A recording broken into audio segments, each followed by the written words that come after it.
Bonjour très chers amis de Fastmatics.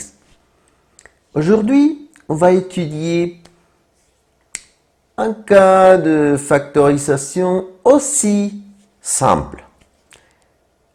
Pas si simple comme le dernier cas qui était la différence de carré, mais ce cas est assez simple. La somme et différence de cubes. Comment on fait? Allons-y.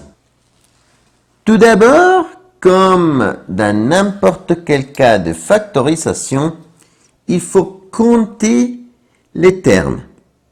Par exemple, ici, nous avons un terme séparé par un signe plus d'un autre terme. Alors, nous avons deux termes. Et on va parcourir la liste des cas de factorisation. Est-ce qu'il y a quelque chose répété dans ces deux termes? Mais non, alors c'est pas un facteur comme on nomme. Est-ce qu'il y a des parenthèses qui se répètent? Des expressions dans des parenthèses qui se répètent? Mais non. Alors, c'est pas un facteur comme un polynôme. Est-ce que je peux grouper les termes pour factoriser? Mais non. Pour ça, il faut avoir au moins 4 termes. Alors, c'est pas un groupement de termes.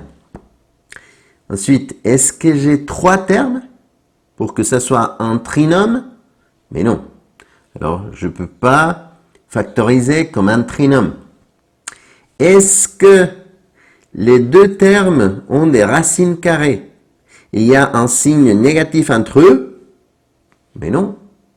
Alors, ce n'est pas une différence de carré. Et une somme de carrés n'est pas factorisable. Alors, non.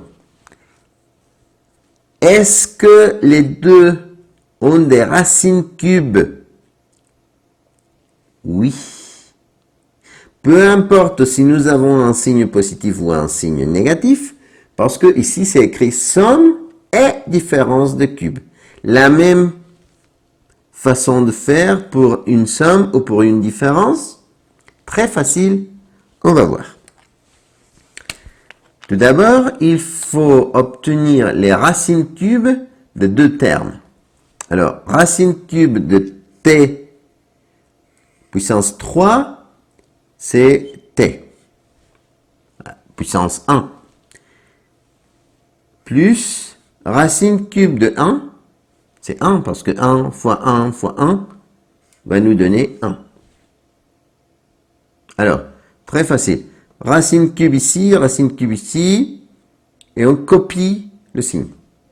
Ensuite, on va écrire le premier terme au carré. Après, le signe contraire. Ensuite, le premier terme fois le deuxième terme. T fois 1, T. Finalement, plus, toujours plus, le deuxième terme au carré. 1 au carré et 1. Et c'est fini.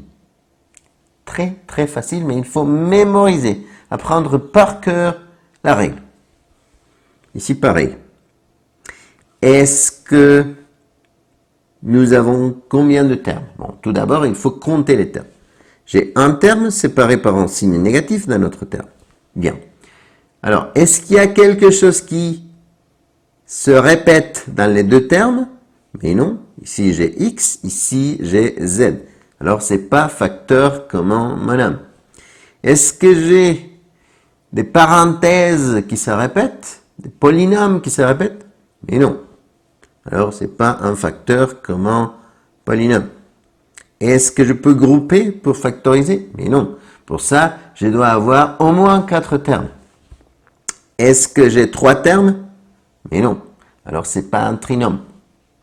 Est-ce que les deux ont des racines carrées séparées par un signe négatif? Le signe négatif est là, mais c'est pas des expressions avec des racines carrées. Le x puissance 3, non, on peut pas obtenir une racine carrée facilement. Alors, c'est pas une différence de carré. Est-ce que tous les deux ont des racines cubes? Oui. Et peu importe si c'est un signe positif ou négatif, on peut faire en ce cas, la différence de cubes. Comment faire? Il faut obtenir les racines cubes des deux. Alors, racine cube de 8, ça fait 2 fois 2, 4 fois 2, 8. Alors, c'est 2. Racine cube de x cube, ça fait x. Ensuite, on va copier le signe. Racine cube de 27. 3 fois 3, 9 fois 3, 27. Ah, alors c'est 3. Racine cube de 64.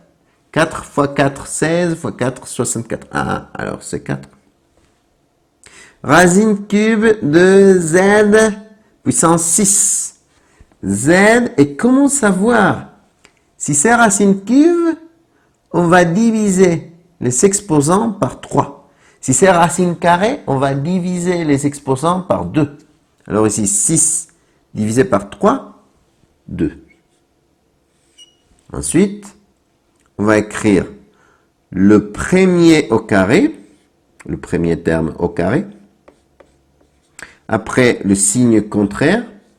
Ensuite, la multiplication des deux termes. 2 entiers fois 3 quarts, ça fait 2 fois 3, 6, 1 fois 4, 4. 6 sur 4, ça fait 3 sur 2, si on simplifie. X, Z carré. Finalement, plus, et le deuxième terme au carré. 3 quarts au carré, 3 au carré, 9, 4 au carré, 16, Z au 2 au carré, ça fait Z puissance 4. Regardez que nous avons un seul terme comme résultat. Il paraît que nous avons beaucoup de choses, mais c'est un facteur qui multiplie un autre facteur. Mais comme terme, c'est un seul terme. Lorsqu'on factorise, on arrive à un seul terme. Lorsqu'on fait des multiplications, on arrive à plusieurs termes. Merci beaucoup de votre attention, chers amis. À une prochaine histoire. Au revoir.